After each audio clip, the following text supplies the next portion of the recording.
अडानी संभल हिंसा आंबेडकर विवाद, हंगामे की भेंट चढ़ गया संसद का शीतकालीन सत्र। संसद का शीतकालीन सत्र हंगामे की भेंट चढ़ गया है, जहां संविधान निर्माता बाबा साहेब आंबेडकर के कथित अपमान पर सत्ता पक्ष और विपक्ष के बीच तीखी नोकझोंक देखी गई। हालांकि एक देश एक चुनाव बिल समेत कई महत्वपूर्ण विधेयक पारित हुए। सत्र के दौरान सदन की उत्पादकता अपेक्षाकृत कम रही और प्रश्नकाल भी बाधित रहा। संसद का शीतकालीन सत्र हंगामेदार रहा और कई महत्वपूर्ण मुद्दों पर चर्चा नहीं हो पाई।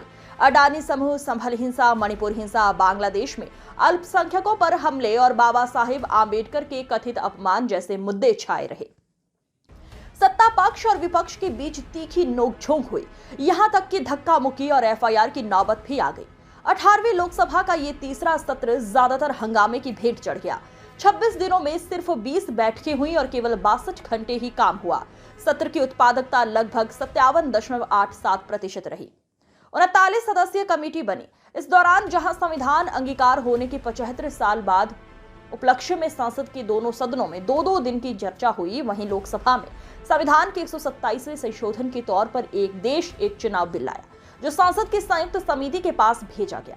लोकसभा स्पीकर ओम बिरला ने इस बिल पर चर्चा और मंथन करने के लिए 39 सदस्यीय कमेटी का गठन किया, जिसमें लोकसभा के 27 और राज्यसभा से 12 सदस्यों को शामिल किया गया है।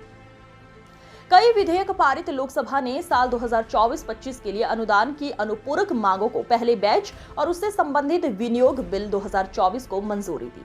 सत्र के दौरान लोकसभा में रेल संशोधन विधेयक 2024, बैंककारी विधियां संशोधन विधेयक 2024, आपदा प्रबंधन संशोधन विधेयक 2024 पारित किए गए। सरकार ने इस सत्र में लोकसभा में वाणिज्य पोत परिवहन विधेयक 2024 पेश किया, जिसमें अंतर्राष्ट्रीय व्यापार करने, जहाजों के स्वामित्व के लिए पात्रता मापदंड बढ़ाने और भारतीय टन भार में बढ़ोतरी के लिए प्रावधान है। सदन में प्रियंका गांधी समेत 2 सदस्यों ने शपथ ली। इस तरह सत्र के दौरान लोकसभा में 5 सरकारी बिल पेश किए गए और 4 बिल पास किए गए।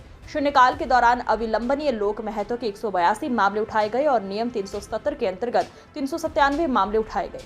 शुक्रवार को खत्म हुआ ये सत्र 25 नवंबर से शुरू हुआ था।